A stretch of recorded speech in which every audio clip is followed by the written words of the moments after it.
नमस्कार। प्रांजल ज्ञान गंगा में आप सभी का स्वागत है।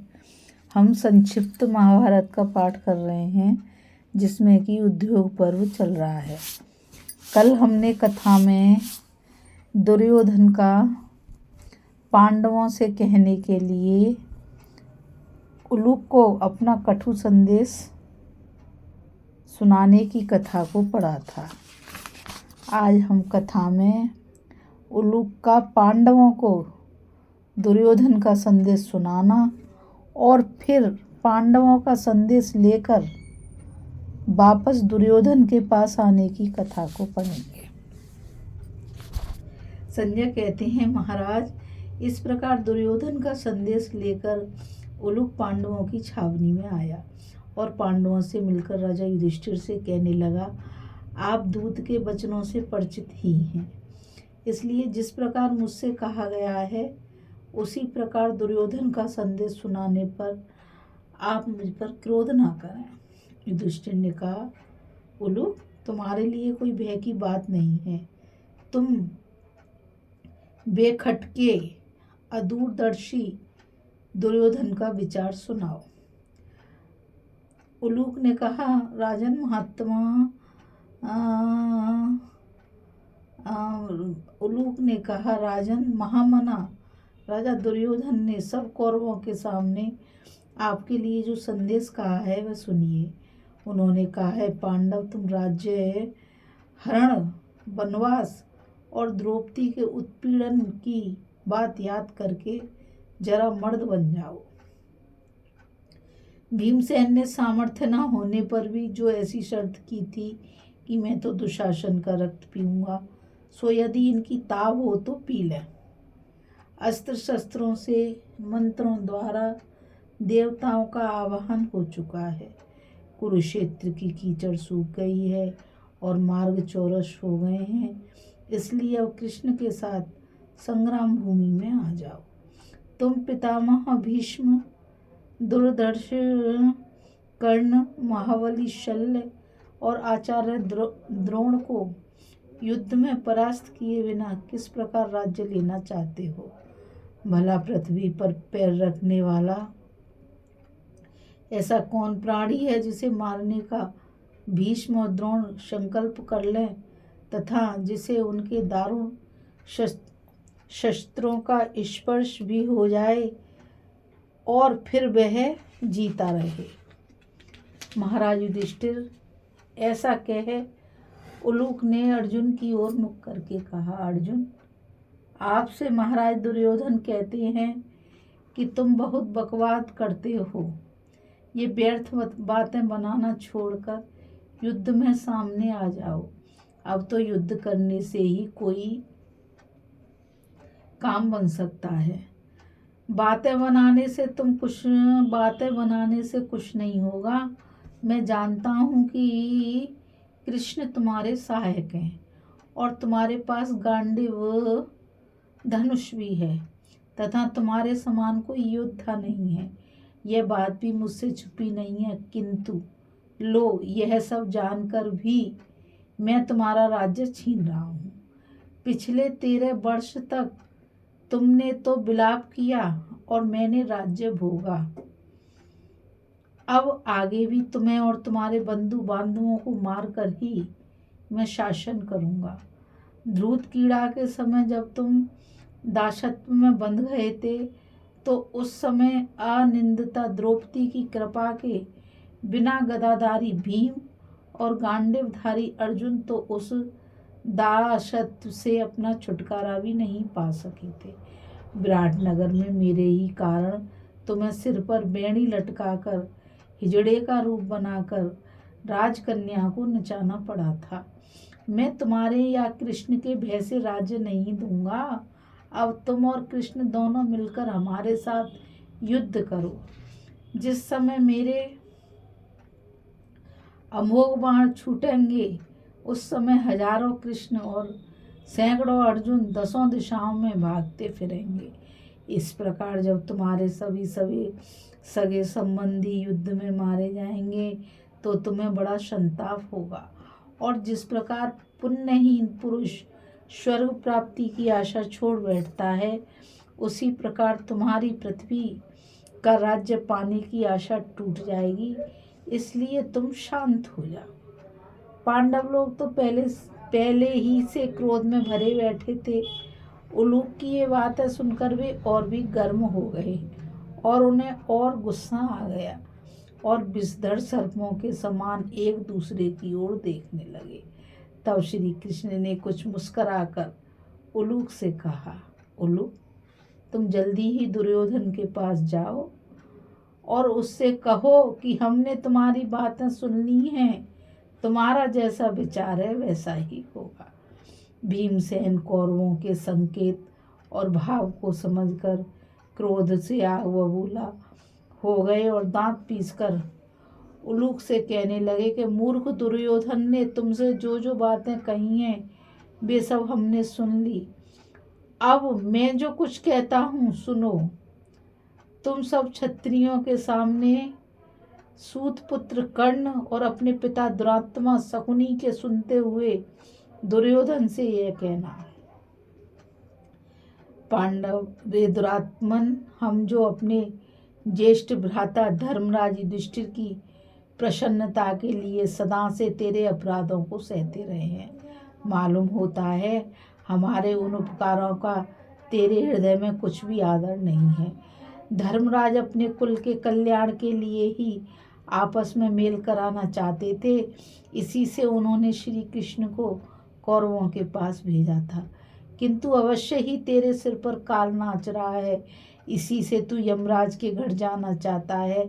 अच्छा, तो अब निश्चय कल हमारे साथ तेरा संग्राम होगा। मैंने भी तुझे और तेरे भाइयों को मारने की प्रतिज्ञा कर ली है और ऐसा ही होगा भी। समुद्र भले ही अपनी मर्यादा को तोड़ दे और पहाड़ों के भले ही टुकड़े टुकड़े उड़ जाएं, किंतु मेरा कथन झूठा नहीं होगा। रे दुर्बुद्धे, साक्षात यम, कुबेर और रुद्र भी तेरी सहायता करें तो भी पांडव लोग अपनी प्रतिज्ञा पूरी करेंगे। मैं खूब जी भरकर दुशासन का खून पीऊंगा। भीम ने इस प्रकार कहा। इस युद्ध में भीम बोले, इस युद्ध में स्वयं भीष्म को आगे रखकर भी कोई क्षत्रिय मेरे सामने आवेगा तो उसे तुरंत यमराज के घर भेज दूंगा। इस क्षत्रियों की सभा में मैंने ये जितनी बातें कही हैं उससे कहना मूढ़ से कि वे सभी सत्य होंगी, और उससे यह भी कहना कि मैंने आत्मा की शपथ करके कहा है। भीमसेन की बातें सुनकर सहदेव भी क्रोध में भर गए और इस प्रकार कहने लगे। सहदेव बोले, पापी उलूक, मेरी बात सुनो।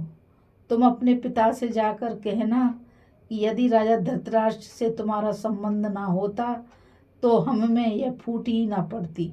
तुमने तो धृतराष्ट्र के वंश और सब लोगों का नाश कराने के लिए ही जन्म लिया है। मूर्ख, तुम साक्षात शत्रुता की मूर्ति, अपने कुल का उच्छेद कराने वाले और बड़े पापी हो। उलूक, याद रखो, इस संग्राम में मैं पहले तुम्हें मारूंगा और फिर तुम्हारे पिता के प्राण लूंगा। भीम और सहदेव की बात सुनकर अर्जुन ने मुस्कुराकर भीमसेन से कहा, दादा, आपके साथ जिन लोगों का बैर है उनके संबंध में तो आप यही समझिए कि वे संसार में हैं ही नहीं, किंतु उलूक से आपको कोई कड़ी बात नहीं कहनी चाहिए। दूत बेचारे का क्या अपराध है, उनसे तो जैसा कहने को कहा जाता है वैसा ही वो सुना देते हैं। भीमसेन से ऐसा कहकर फिर उन्होंने धृष्ट धुम्नादि से अपने सगे संबंधियों से कहा, आप लोगों ने पापी दुर्योधन की बातें सुन ली। इनसे विशेष रूप से मेरी और श्री कृष्ण की ही निंदा की गई है। इन बातों को सुनकर आप हमारे ही हित की दृष्टि से रोष में भर गए हैं, किंतु आप लोगों की सहायता और श्री कृष्ण के प्रताप से मैं संपूर्ण क्षत्रिय राजाओं को भी कुछ नहीं समझता। अतः आप सब आज्ञा दें तो मैं उलूक को इन बातों का उत्तर दे दूं, नहीं तो कल अपनी सेना के मुहाने पर गांडीव धनुष से ही इस बकवाद का जवाब दूंगा। बातों में तो नपुंसक लोग ही जवाब दिया करते हैं। अर्जुन की यह बात सुनकर राजा लोग उनकी प्रशंसा करने लगे। फिर महाराज युधिष्ठिर ने उन सब का उनके सम्मान और आयु के अनुसार सत्कार किया और दुर्योधन को संदेश रूप से सुनाने के लिए उलूक से कहा। धृतराष्ट्र बोले, उलूक तुम जाओ और शत्रुता की मूर्ति उस कुल कलंक मूढ़ बुद्धि दुर्योधन से कहो कि भाई तुम्हारी बड़ी पाप बुद्धि है। अब तुमने हमें युद्ध के लिए आमंत्रित तो कर ही लिया है, किंतु तुम क्षत्रिय हो, इसलिए हमारे माननीय भीष्म आदि को और स्नेहास्पद लक्ष्मण आदि को आगे रखकर हमसे युद्ध मत करना, बल्कि अपने और अपने सेवकों के पराक्रम के भरोसे ही पांडवों को युद्ध में बुलाना। देखो, पूरा पूरा क्षत्रियत्व निभाना। जो पुरुष दूसरों के पराक्रम का आश्रय लेकर शत्रुओं को संग्राम के लिए बुलाता है और स्वयं उससे लोहा लेने की शक्ति नहीं रखता, उसी को नपुंसक कहते हैं।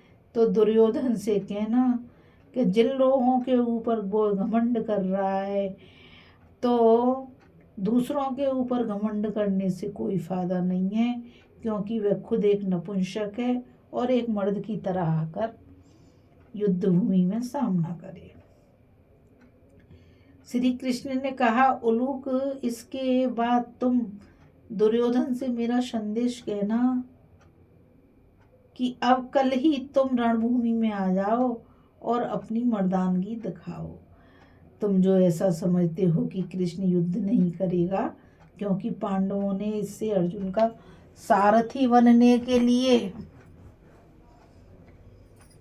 कहा है, क्या इसी से तुम्हें मेरा डर नहीं है? सो याद रख, युद्ध के अंत में कोई भी नहीं बचेगा। कृष्ण भगवान बोले, उलूक उस मूर्ख से जाकर कहना, आग जैसे घास फूस को जला देती है, उसी प्रकार अपने क्रोध से मैं सबको भस्म कर दूंगा। इस समय तो महाराज युधिष्ठिर की आज्ञा से मैं युद्ध करते हुए अर्जुन का सारथ्य ही करूंगा। अब कल तो तुम तीनों लोकों में यदि कहीं उड़कर जाना चाहोगे अथवा तुम भूमि के भीतर घुसने का प्रयत्न करोगे, तो भी वहीं तुम्हें अर्जुन का रथ दिखाई देगा। और तुम तो भीमसेन की प्रतिज्ञा को मिथ्या समझते हो, सो तुम समझ लो कि दुशासन का खून तो उन्होंने आज ही पी लिया। तुम व्यर्थ ऐसी उल्टी सीधी बातें बनाते हो। महाराज युधिष्ठिर, भीमसेन, अर्जुन और नकुल सहदेव तो तुम्हें कुछ भी नहीं समझते। इसके बाद महायशस्वी अर्जुन श्री कृष्ण की ओर देखकर उलूक से कहने लगे, जो पुरुष अपने पराक्रम के भरोसे शत्रुओं को संग्राम के लिए ललकारता है और फिर डटकर उनका मुकाबला करता है, मर्द तो वही है। जाओ, तुम दुर्योधन से कहना कि सब्यसाची अर्जुन ने तुम्हारी चुनौती स्वीकार कर ली है। अब आज की रात बीतते ही युद्ध आरंभ हो जाएगा। मैं तुम्हारे सामने सबसे पहले कुरुवृद्ध पितामह भीष्म का ही श्रृंगार करूंगा। तुम्हारे अधर्मी भाई दुशासन से भीमसेन ने क्रोध में भरकर सभा में जो बात कही थी, उसे भी तुम थोड़े ही दिनों में सत्य हुई देखोगे। दुर्योधन अभिमान, दर्प, क्रोध, कटुता, निष्ठुरता, अहंकार, क्रूरता, तीक्ष्णता, धर्म विद्वेष, गुरुजनों की बात न मानने और अधर्म पर तुले रहने का परिणाम बहुत जल्द तुम्हारे सामने आ जाएगा। भीष्म, द्रोण और कर्ण के युद्ध स्थल में काम आते ही तुम अपने जीवन, राज्य और पुत्रों की आशा छोड़ बैठोगे। जब तुम अपने भाई और पुत्रों की मृत्यु का संवाद सुनोगे और भीमसेन तुम्हें मारने लगेंगे, तभी तुम्हें अपने कर्मों की याद आवेगी। मैं तुमसे सच सच कहता हूँ, ये सभी बातें सत्य होकर रहेंगी। तदंतर युधिष्ठिर ने कहा, भैया उलूक, तुम दुर्योधन से जाकर मेरी यह बात कहना कि मैं तो कीड़े मकोड़ों को भी कष्ट पहुंचाना नहीं चाहता। फिर अपने सगे संबंधियों के नाश की इच्छा कैसे कर सकता हूँ। इसी से मैंने पहले ही केवल 5 ग्राम मांगे थे, किंतु तुम्हारा मन तृष्णा में डूबा हुआ है और तुम मूर्खों से भी ज्यादा मूर्ख हो, और तुम मूर्खता से ही व्यर्थ की बकवास करते हो। देखो, तुमने श्री कृष्ण की भी हितकारिणी शिक्षा ग्रहण नहीं की। अब अधिक कहने सुनने में क्या रखा है। तुम अपने बंधु बांधवों के सहित अब मैदान में आ जाओ। इसके बाद भीमसेन ने कहा, उलूक, दुर्योधन बड़ा ही दुर्बुद्धि, पापी, शठ, क्रूर, कुटिल और दुराचारी है। तुम मेरी ओर से उससे कहना कि मैंने सभा के बीच में जो प्रतिज्ञा की थी उसे मैं सत्य की शपथ करके कहता हूँ, अवश्य पूरी करूँगा। मैं रणभूमि में दुशासन को पछाड़कर उसका लहू पीऊँगा तथा तेरी जंघा को तोड़ूंगा और तेरे भाइयों को नष्ट कर डालूंगा। सच मान, मैं धृतराष्ट्र के सभी पुत्रों का काल हूँ। एक बात और भी सुन, मैं भाइयों के सहित तुझे मारकर धर्मराज के सामने ही तेरे सिर पर पैर रखूंगा। फिर नकुल ने कहा, लोग, तुम धृतराष्ट्र के पुत्र दुर्योधन से कहना कि मैंने तुम्हारी सब बातें अच्छी तरह सुन ली हैं। तुम मुझे जैसा कहने के लिए कह रहे हो वैसा ही करूँगा। सहदेव बोले, दुर्योधन, तुम्हारा जो विचार है वह सब वृथा हो जाएगा और महाराज धृतराष्ट्र को तुम्हारे लिए शोक ही नहीं करना पड़ेगा, उनको रोना भी पड़ेगा। मुझे पितामह भीष्म के वध के लिए ही उत्पन्न किया गया है, इसलिए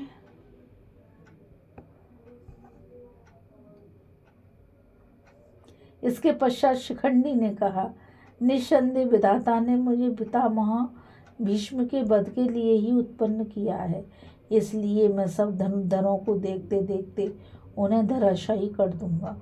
फिर धृष्टद्युम्न ने भी कहा, मेरी ओर से तुम दुर्योधन से कहना कि मैं द्रोणाचार्य को उनके साथी और संबंधियों के सहित मार डालूंगा। अंत में महाराज युधिष्ठिर ने करुणावश फिर कहा, मैं तो किसी भी प्रकार अपने कुटुंबियों का वध नहीं करना चाहता। यह सब नौबत तो तुम्हारे ही दोष से आई है, और उलूक, अब तुम या तो जाओ या रहने की इच्छा हो तो यहीं रहो, हम भी तुम्हारे संबंधी ही हैं।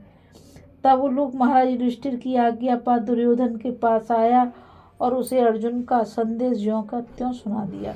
श्री कृष्ण भीमसेन और धर्मराज युधिष्ठिर के पुरुषार्थ का वर्णन कर नकुल, विराट, द्रुपद, सहदेव, धृष्टद्युम्न, शिखंडी और श्री कृष्ण तथा अर्जुन ने जो जो बातें कही थीं वे सब उसी प्रकार सुना दी। उलूक की बातें सुनकर राजा दुर्योधन ने दुशासन, कर्ण और शकुनी से कहा कि सब राजाओं को तथा अपनी ओर अपने मित्रों की सेना को आज्ञा दे दो कि कल सूर्योदय होने से पहले ही सब सेनापति तैयार हो जाएं। तब कर्ण की आज्ञा से दूतों ने संपूर्ण सेना और राजाओं को दुर्योधन का आदेश सुना दिया।